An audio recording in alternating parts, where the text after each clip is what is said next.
I thought we could maybe benefit from a little bit of guided meditation.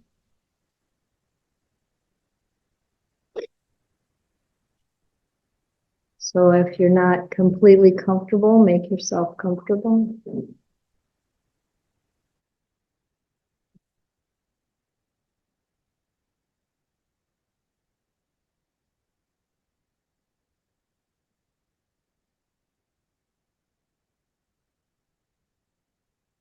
And I know there might be a few more people coming in, and we'll just let that blend into the background.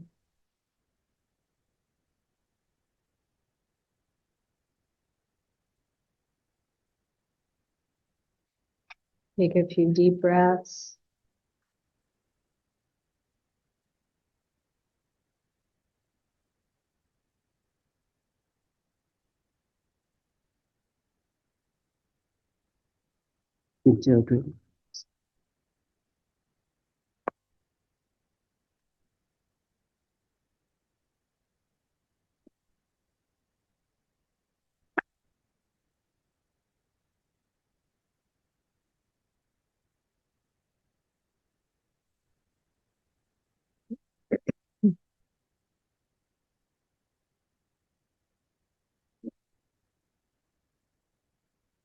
So I've been talking about working with our feelings, not just the pleasant, painful, or neither pleasant nor painful feeling of Vedana, but also the more involved, perhaps, mental states, emotions that we have that often are what drive us. We feel hurt or sad or threatened, or maybe the positive side too, or feeling some comfort or pleasant feeling that causes us to speak or act in ways that might be skillful, but they also might be ways that are unskillful. So it's very important to practice being with those feelings. And to be with feeling is different from being immersed in feeling.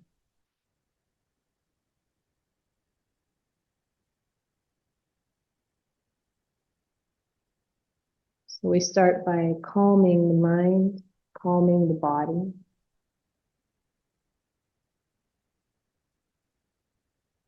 Positioning ourselves so that we're at ease with as little discomfort as we can manage.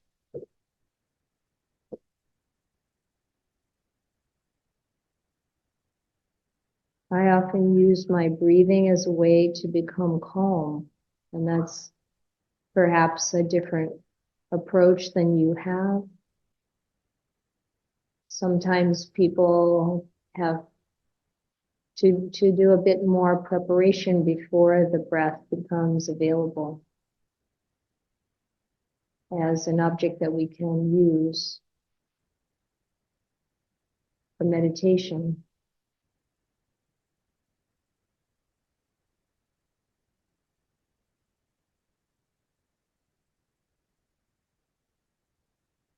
And if you're used to breath meditation, then maybe you can use the breath as a way to just, I might say, go in, go inside.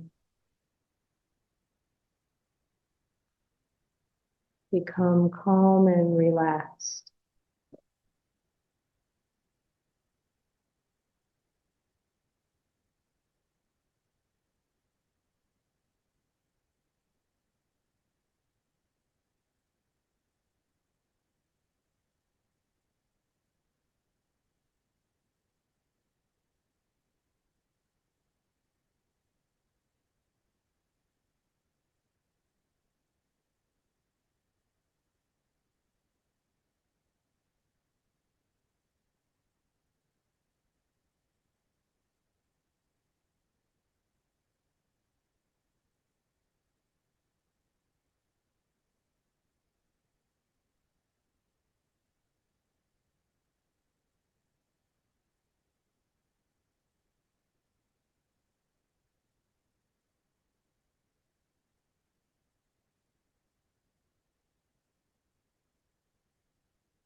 Now, your mind may have certain tendencies, like becoming sleepy or becoming restless.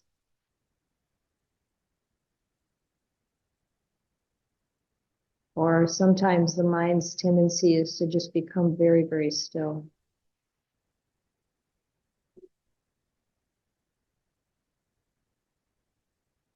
But in this particular meditation, I'm going to ask you to bring an incident to mind.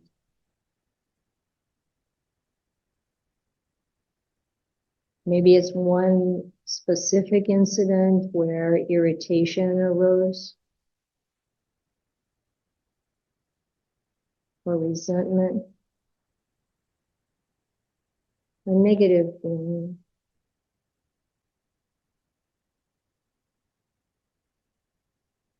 It could even be anger, but I'd rather you choose, since we have a short amount of time and this is pretty impersonal, to choose something that's not the biggest challenge you have.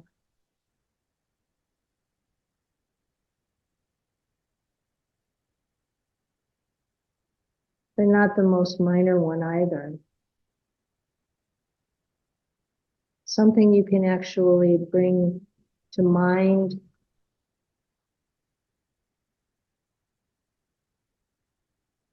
that causes a negative feeling to arise. And because you're sitting in meditation or some degree of quiet and calm internally, you can view this feeling as an object, not as your whole experience in this moment.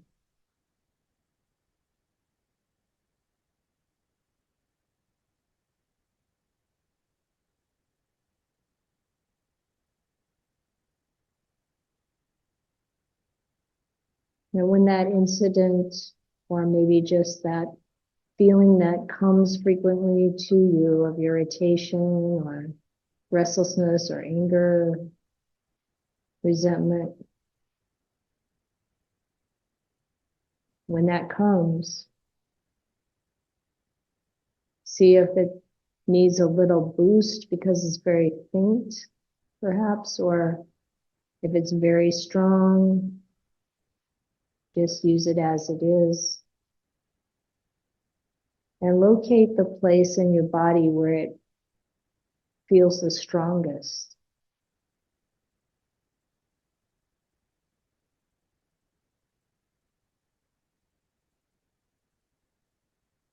And you can take a moment or two to do that.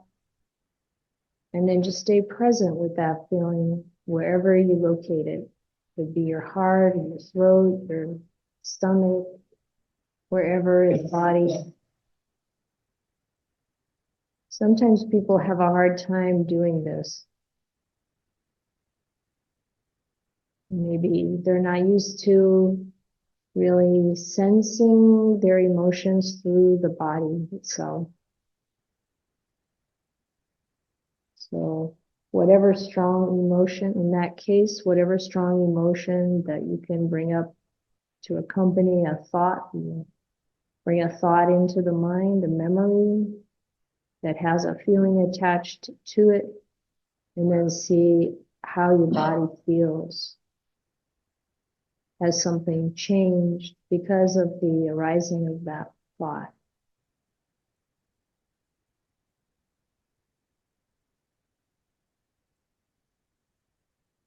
And right now we can also hear this music, and maybe there are feelings that arise in you because of the music.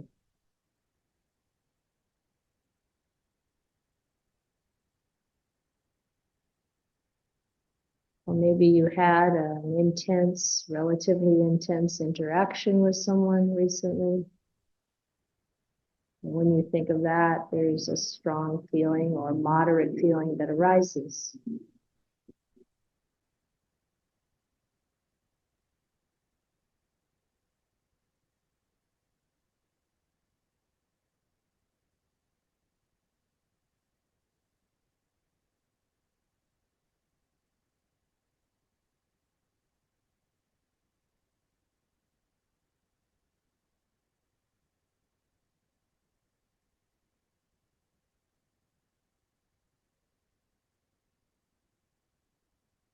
And when you notice that feeling, when you've got a good sense of it and you feel where it arises in the body, just see if you can keep your attention there. Now that can be difficult if it's fairly painful. Remember that this is a mental feeling. It's not coming from the body. It's just being sensed through the body.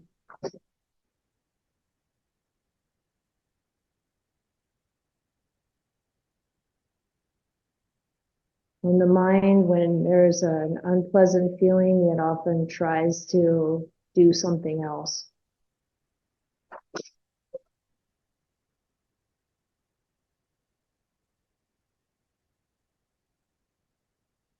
The mind would like to have an escape from an unpleasant feeling. So observe if you are feeling this unpleasant feeling. Maybe it's in your heart center, maybe it's in your belly, maybe it's somewhere else. But when you stay present with it, sometimes there is an intensity that builds because you want to get away. We don't want to have unpleasant feeling.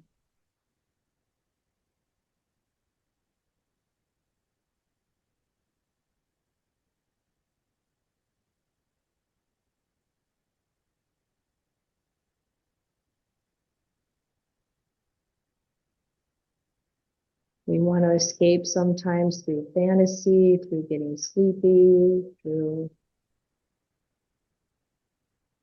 intellectualizing and trying to look at this experience intellectually. And so when we go up into our head, we're not with the feeling anymore. If we slap labels on it, we're not really with the feeling anymore. So and see if you can come back to the feeling.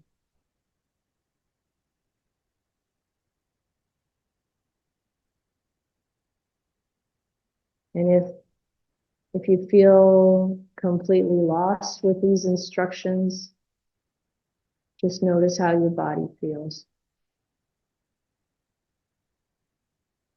And let your mindfulness take you into a deeper state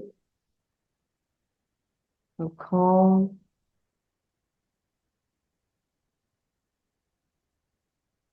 And then invite a memory that created unpleasant feeling. Maybe some recollection of conflict.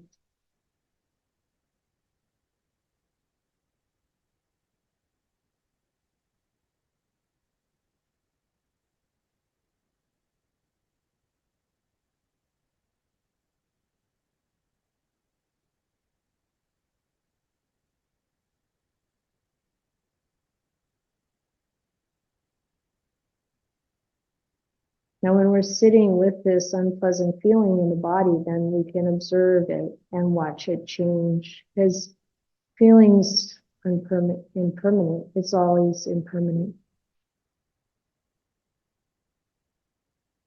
There was a man visiting Ajahn Chah wanting his advice. He said that he was an angry person and he wanted to know what to do. He said he had so much anger. And what do I do? And I think Ajahn Chah knew that this man had tried the normal things to try to calm his anger, but he couldn't do it. And he told the man to stay angry. Just stay angry. See how long you can stay angry. Well, of course, anger doesn't really last. You can refuel the fire with more of the angry thoughts. But if you stop doing that, the feeling itself will change and fade. But then as we observe that feeling, And we're looking at the body and we're not thinking about the incident anymore. And that's really key. To set aside the event or the experience, and we really just feel it in the body.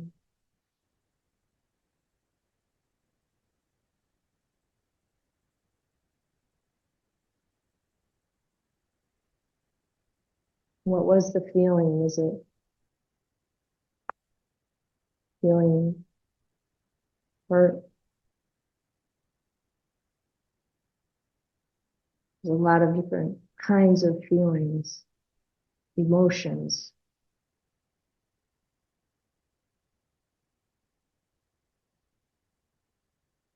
And how does it feel?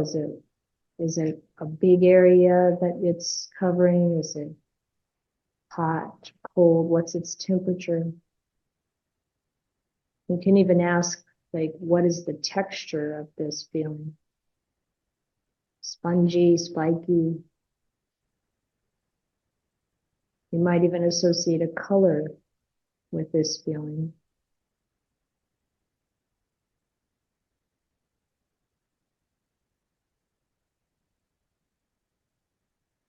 One question we can ask, it may feel like it's getting more heady, but not really. It's meant to be a question asked of our depths, our intuition. When do I recall the earliest time I felt this feeling?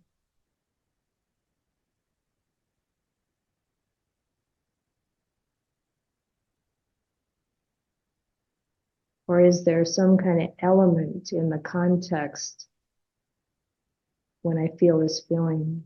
Like maybe being tired or hungry, or in a certain person's contact with a certain person. And we don't focus on the person, we focus on the feeling. So we're learning, we're investigating and learning about what makes us tick, really. Why we feel the way we feel, why we react the way we react.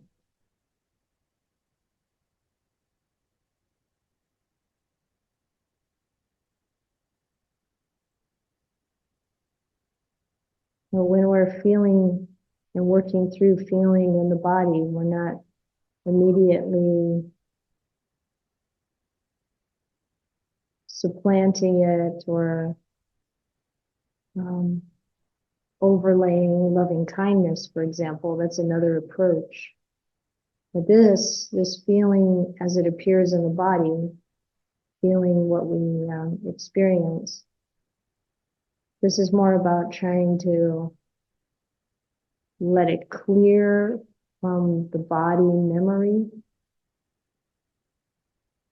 and really allowing the root basis of this feeling reaction to arise.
And also without overlaying the feeling with, trying to cover it up with loving kindness, we can bring an attitude of loving kindness to this feeling. acceptance.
You know, every time we become quiet and we pay attention to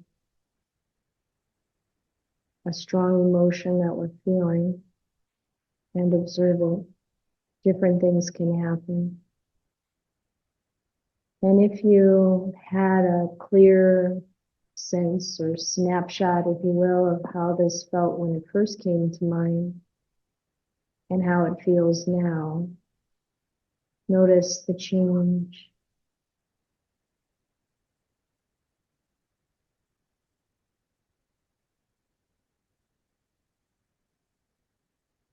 And in any particular meditation session, you might learn something about yourself or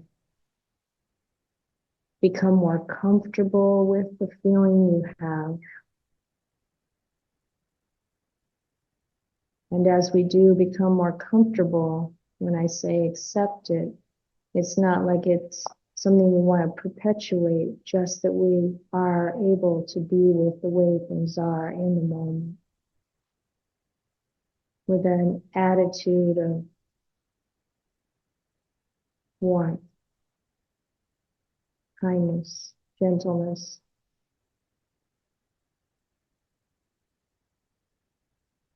and letting go.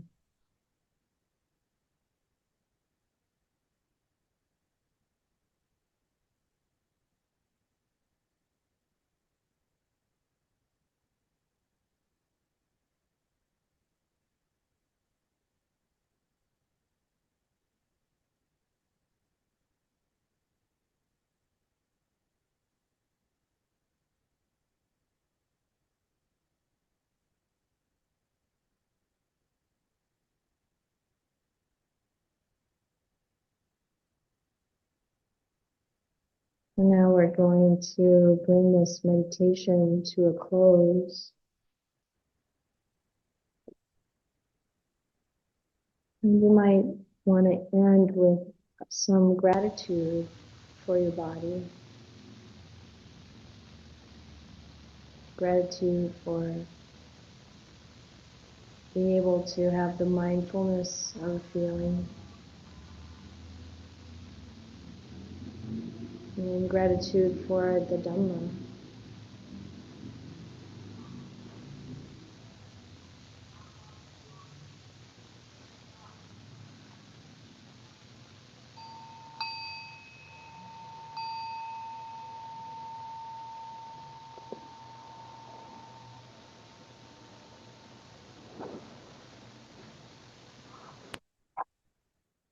So in this last period of time, I'd like to see if you have any questions or comments. Or did I miss anything? I read the description of what was promised for today. Anything missing?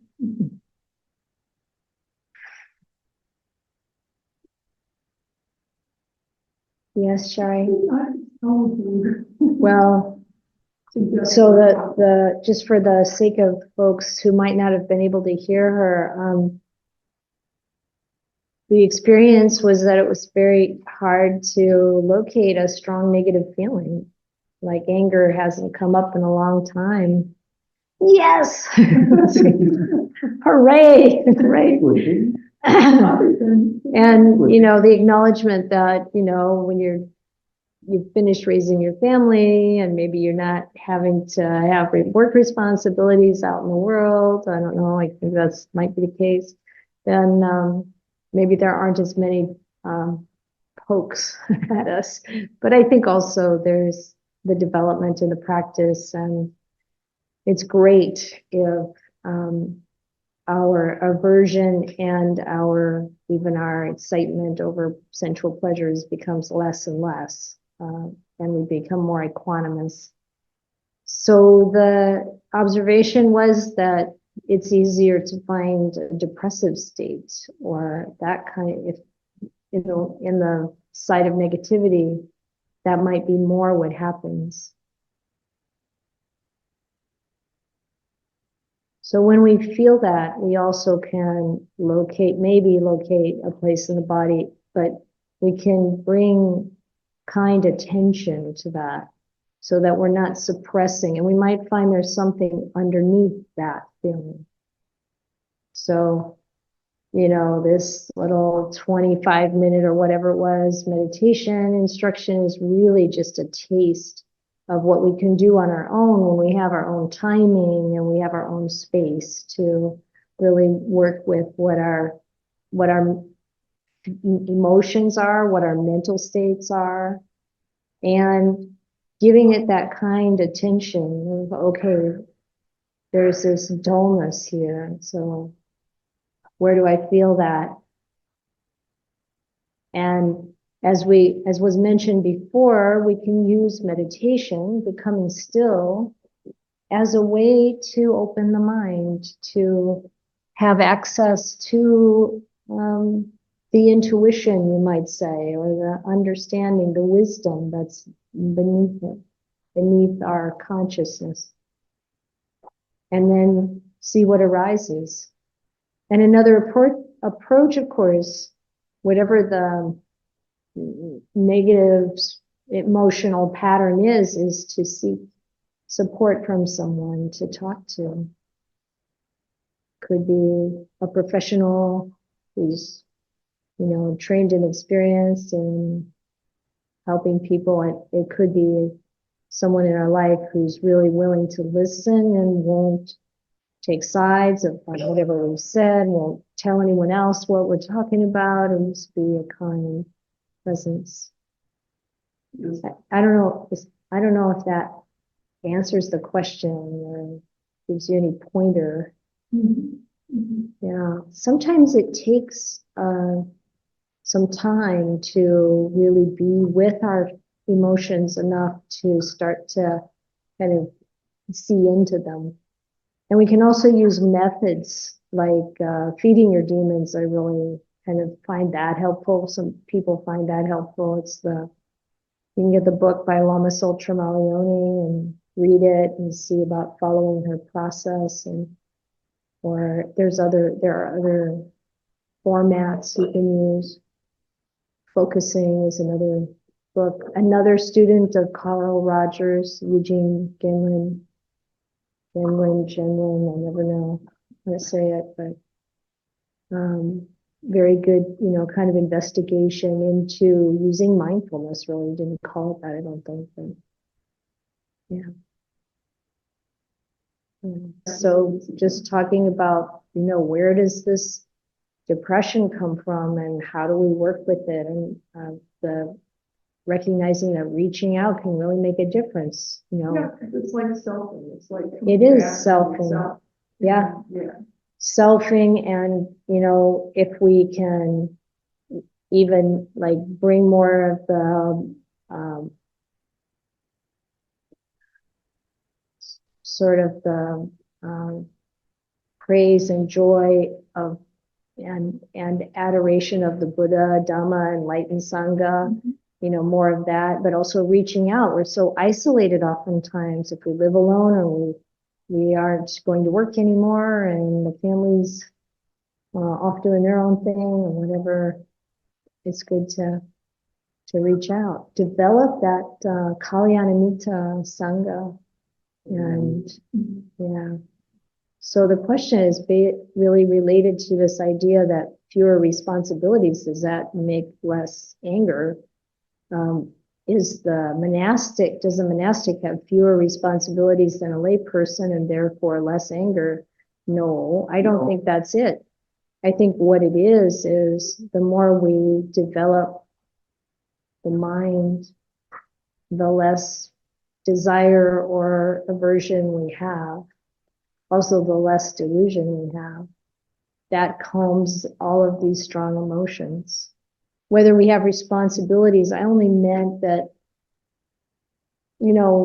sometimes if we're triggered by the way other people act or, circumstances, that could bring up more of whatever the feeling pattern is for us, but it's not really the cause. The cause for our desire, the cause for our aversion, it's never what's outside of us. The problem is internal. And it's internal whether you're in robes or you're not. You still have to work with it. So that's why, too, in the meditation, there was just this, at the beginning, I don't know how clear I made this at the time, but at the beginning, you can identify the incident and say, okay, this is when so-and-so said this, or when this thing happened, then I felt this. But then you drop the story and you just use the feeling, because that's where the problem is. And it's rooted in ignorance. It's rooted in a misperception or following a perception or a view.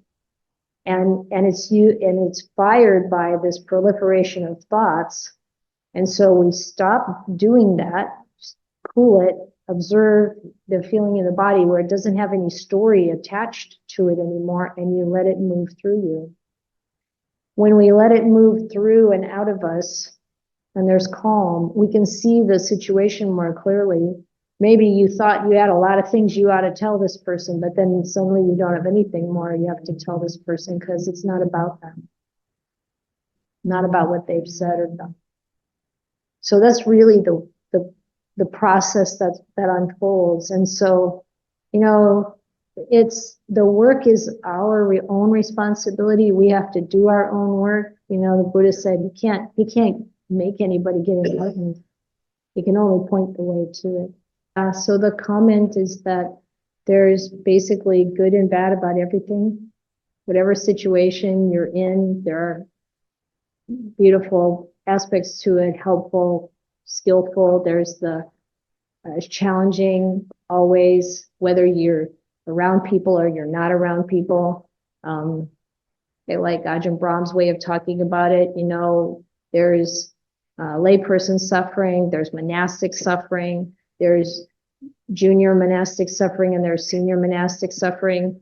We think, you said there's no greener pasture. It's like, yeah, whatever it is, we think, oh, it's going to be easier, in that situation. I mean, sometimes realistically, we can go to easier situations. We can simplify our life. We can remove toxic elements out of our life, and it does make it better, mainly through our own action. Keeping precepts really helps people's lives. We see it over and over again.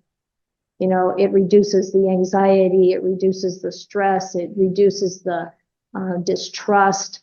There's so much benefit. However, I agree with what you say. There's no perfect situation. This is samsara. At some level, we have to accept that.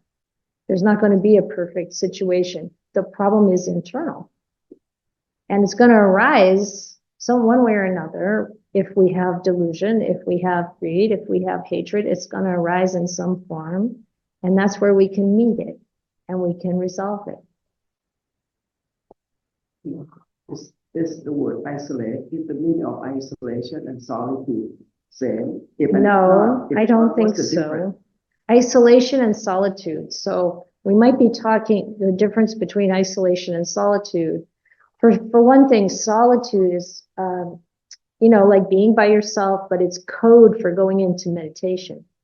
So you have the solitude of jhana or samadhi, no matter really what label you put on it, but there's this joy in that. Isolation, you're just like by yourself, kind of like lonely is what what comes up, at least in my perception of those words. So solitude is better than isolation. Yes, you could be in isolation and be perfectly happy because you can also have solitude. But for many people, it would not be productive to be in isolation because they haven't yet trained the mind to go into solitude. I could put it that way. Yeah. What are the top beneficial things? Yeah. There's this beautiful sutta called The Fruits of the Holy Life that you should read in the Digha Nikaya, I think it is. Yeah. And in the Digha Nikaya, the long discourses, the first chapters to talk about this again and again and again, actually. So part of the benefit, the ones that come to mind are the support for keeping sila, for keeping the precepts. There's a tremendous support for that. Because after all, bhikkhunis have 311 rules. And for some people, you think, oh my God, how can I do that? But it's really brilliant because there are these very serious offenses. And, those serious offenses are you're supported in avoiding those, very strongly supported in avoiding those by having lesser offenses for minor things that head in that direction. So you have, like we're not supposed to be alone with a man. Well, that keeps you from getting, physically involved with one.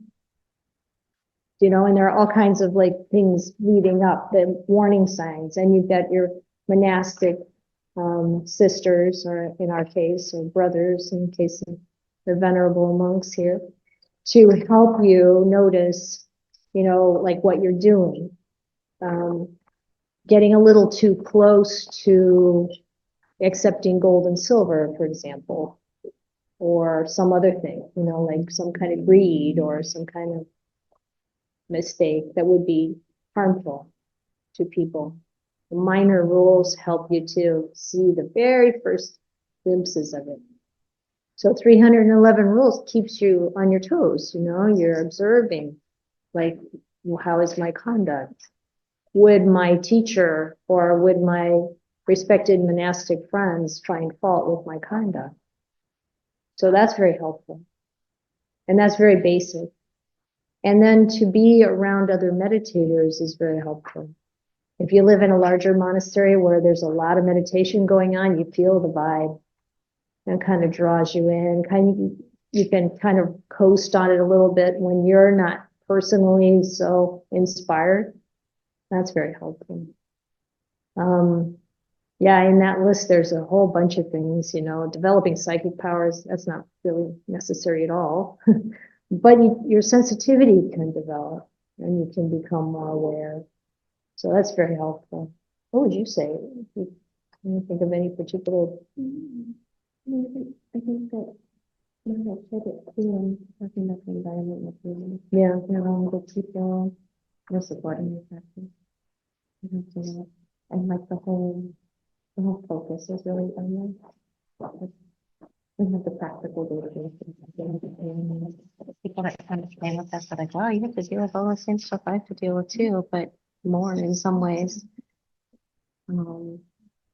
Yeah. But yeah, the heart is oriented towards that, not like when you go to work, it's like make more money, get more out of the customer kind of mentality, or whatever it is you're doing, like a different goal. And you're surrounded by people with those kinds of goals. Whereas monastic life, you have enlightenment is the goal, and you don't have to worry about building a bigger temple or, something. I mean, monastics can get into those things.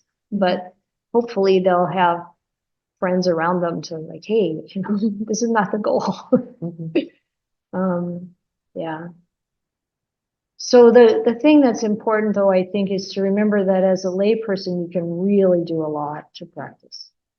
And you can really go a long way, way up to the like last step off the edge into the Nibbana, you know, and really recognize that and surround yourself by good people who keep precepts, you know, who reinforce that in each other. Do activities that really stretch your generosity, not just to the temple, but wherever, you know, and really, you know, go deeper into meditation practice, seek out, you know, if you're a lay person, I think I've always found it really beneficial being near a monastery to participate there and really kind of take it seriously. Well, I was just thinking, being in a larger monastery, this may not be true because certainly the forest monks, Ajahn Mun, but you have a chance of being around a really accomplished senior monastic. Yes, it's very helpful, And especially in the that is beginning. so inspiring. Yes, it is. And we can draw near to that regardless of whether we're lay or monastic. And I would really recommend it. Okay, so this is a good question about meditating like 30 minutes every night in your room and wondering, am I making any progress? Is my mind calm enough? Is it calm? You know, this is doubt. And it's really good to find a teacher and talk about it. Talk about what progress looks like. What do we want to see develop? And the Buddha was pretty clear about this.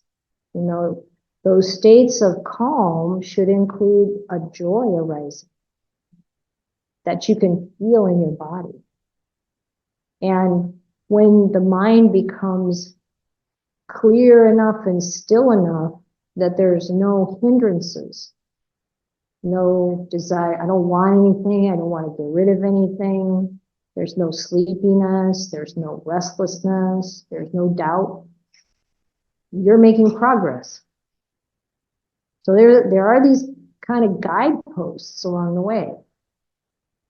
And, you know, I would really recommend reading Stillness Flowing. It's the biography of Ajahn Chah.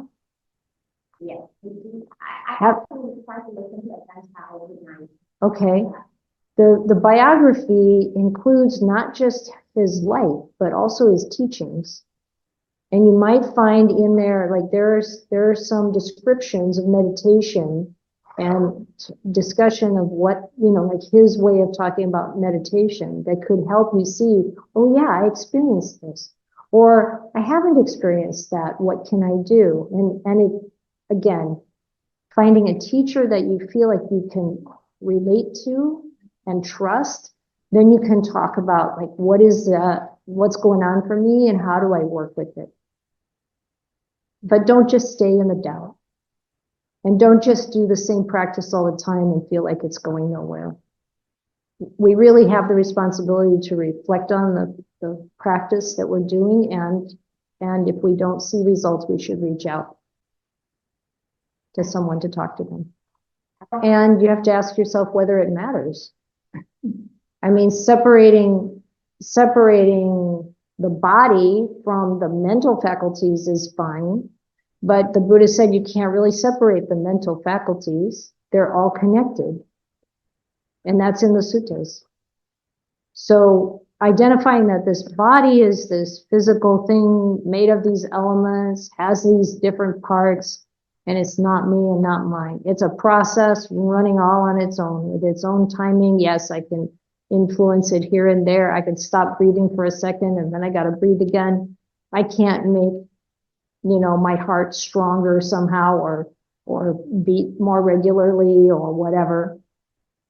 It's not really mine. I think what she tried to ask you is because she asked me earlier in Thai language, so I Okay. can identify her question. I think she tried to identify because in the first Vipassana 16 step, the first step the Buddha taught us to identify which one's mind, which one is matter. Are we talking about the Anapanasati 16 steps?